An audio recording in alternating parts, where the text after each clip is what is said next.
There you are. We're almost ready. The end of an old road, the beginning of a new one. What, are you going to pretend that we just accidentally ran into each other now? You know, do that fancy meeting you here routine? How's it going, dude? Who are you? What are you doing here? Houston, we have liftoff.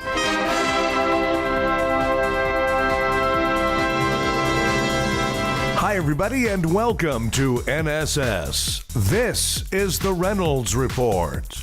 Rebecca Corey, one of the 5 women who has accused Louis C.K. of sexual misconduct in a bombshell New York Times piece, says the comedian's predatory behavior was common knowledge and a frequent source of comedy itself. Corey spoke about her experiences with the disgraced comedian Monday on Good Morning America and said that C.K.'s inappropriate actions, like forcing women to watch him masturbate, were not only known but accepted by the comedy world for a long time. It was just actually sort of common knowledge in the comedy world. People made jokes about it all the time, she said. She recalled her encounter with CK, which occurred in 2005 when she was working on a TV pilot. I was walking to the set to shoot my scene, and he approached me and got really close to my face and said, "Can I ask you something?" And I said, "Yes." And he said, "Can I masturbate in front of you in your dressing room?" Corey said, recounting the same story she told the New York Times.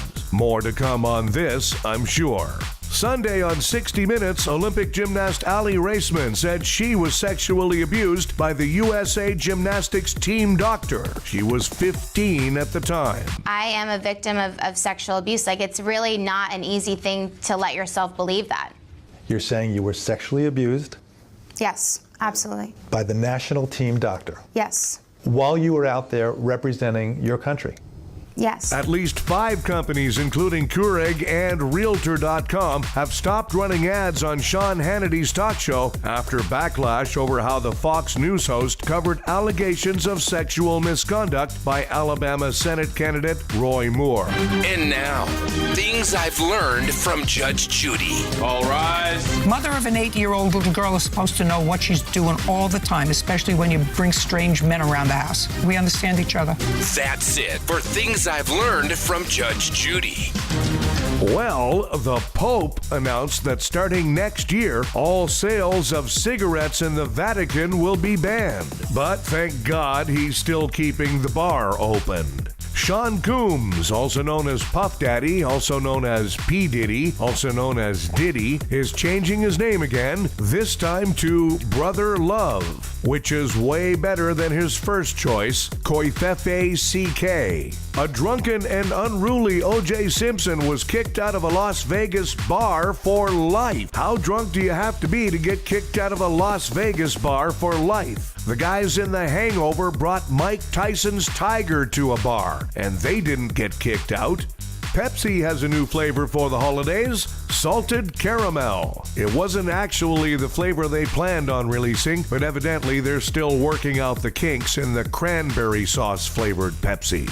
Hey, there was a streaker at the Buffalo Bills game on Sunday. "Don't look at me, I'm in prison," said Anthony Weiner. 3 years ago today, the door to a jet U2's Bono was on flew off. They've been searching for the door ever since, but they still haven't found what they're looking for.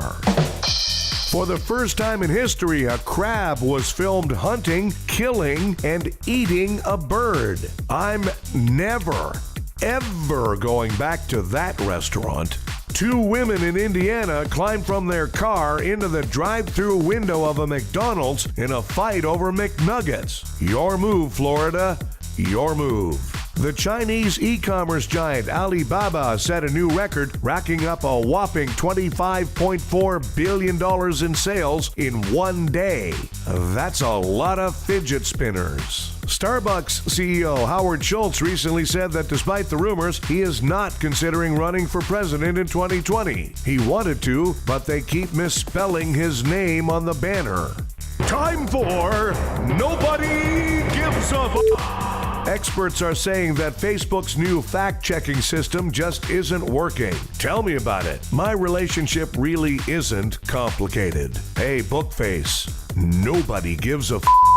And the salad dressing company Hidden Valley is now offering actual kegs of ranch dressing. The kegs cost $50 and a lifetime of medical bills. Hey, dressings. Nobody gives a f***.